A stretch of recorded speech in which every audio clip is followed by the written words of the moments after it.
Guys, good afternoon. Nagka-time na punta. So, from holiday, natay time mag-upload. So, kanya itong ipakita guys is Hyundai Porter 2 single cab. Ang color nga gi-request the customer is pearl white. Pearl. Yan. Our customer is from Samar, Northern Samar. But ihatod na mo ni o mag-meet up lang kami doon sa may Tacloban City. So usually yung mga meet up namin is yung mga malalapit lang sa airport, para pagbalik namin is mag-airplane na kami, and then medyo makatipid kami sa time pagbalik namin, lalo na pagpunta namin doon is napakahaba yung biyahe. So from Davao going to Tacloban, pag tuloy-tuloy more or less abot siya ng 2 araw. Yan. So ito ihatid namin to next week. Simple setup lang to, wala lang mga chrome accessories to. May grills lang sa likod. So ito yung size na bed natin na 10 feet. From here, the entire cargo total length is 10 feet. Tapos ito guys, as you could see, naka-atras pa para makulayan natin to dito, and then maganda yung pagkakulay dito sa likod kasi nga dito yung cutting nito eh. Yan, yan dito.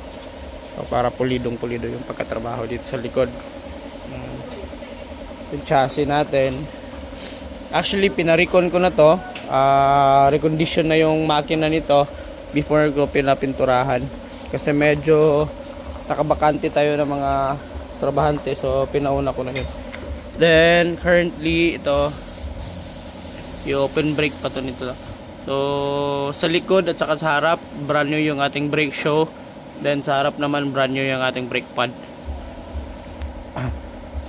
So originally may 5 molyo yung ating Hyundai Porter 2, then yung nakalagay yung chassis number. So sa mga naghahanap, common questions of the customer or yung mga customers na nakabili sa ibang company, yung konting tips lang, yung chassis number na nakalagay ng ating unit sa Hyundai Porter 2 is dyan sa may passenger side ng rear tire. So, dyan. Ito yung rear tire dyan.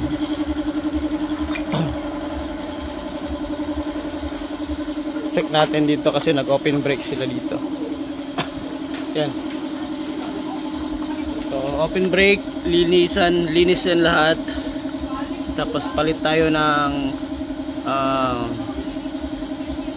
grasa, grease. Yan. Tapos naka-repack yung mga bearing natin.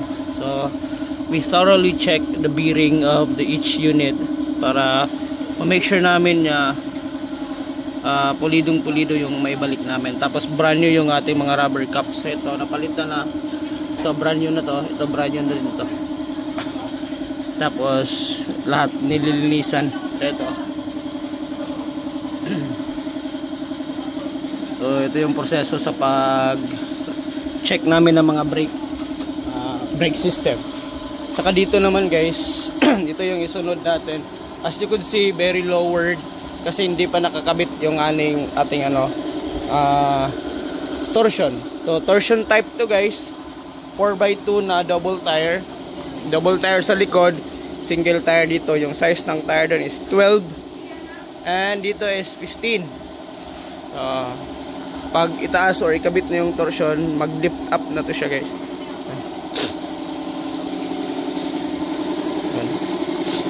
Tapos ang nakaganda nito is ano siya, timing chain. So chain drive. So yung nagdala ng ikot ng makina nito is timing chain. Compare sa Kia, timing belt nun. So ang maganda din sa Kia is medyo tahimik yung andar kasi nga timing belt. Kailangan lang sa mga Kia owners is kailangan may PMS tayo. Regularly check natin yung ating timing belt pag darating na yung panahon, para hindi tayo maputulan. Kasi nga once maputulan tayo ng timing belt, medyo marami yung madamage, especially yung mga rocker arm, and may pressure din yung mga rocker arm natin kasi marami yung mga rocker arm. So ang maganda din nito guys is ano siya, hindi na siya converted, kumbaga ito. So ito yung steering. So sobrang dumi pa, but lilinisan to lahat. Ito guys, tapos na to, natanggal na to lahat, na backlash na to. Yan, ito na backlash na to lahat para ibalik yung mga wirings and ma-check yung linya ng aircon natin. So ganda nito is original left hand drive, so walang conversion na nangyari sa ating unit. So, original yung steering nya. Itanggal yung matanan ang mga kan. So ito mga wiring, pinatanggal natin guys. I don't know if ano yung gamit nito sa Korea or ano yung nilagay ng may-ari sa Korea nito. Tanggal, hindi na ito magamit. Tanggalin na lang. So sa ngayon guys, medyo nagmahal yung mga unit natin due to customs increase at saka yung presyo sa Korea. So mas mahal na tayo ng 10,000 compared to the regular price before, which is 310. Sa ngayon is ano na siya, 320 na yung regular price. Sa regular price kasama doon is LTO required na sticker, tinted glasses at saka brand new seat cover.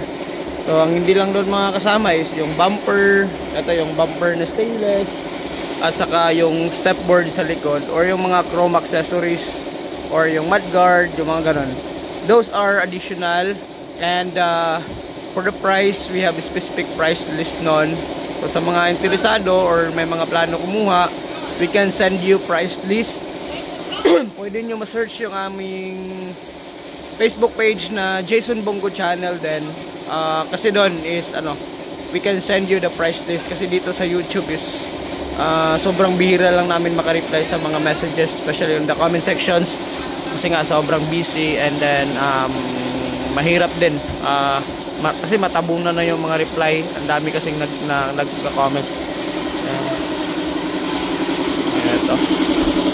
So this is very good for hauling services. Kung may kakarga kayo, pamilya, sobrang ganda nito. 3-seaters. Then sa likod naman may bakante pa dyan. Yan yung ano natin dito, yung quarter glass. Ito. So i-tent pa to. So abang-abang na lang guys pag matapos na to, and then we can send you, or we can post a video on this sa YouTube. Yung mga video natin, I mean sa Facebook, yung mga video natin dito sa YouTube is mga ano na lang, yung mga raw. Wala nang edit. Kung ano yung makikita nyo, yun na yan. Basta yun yung the way kami mag-recondition dito sa yard namin. Yan. So thank you so much everyone, and God bless.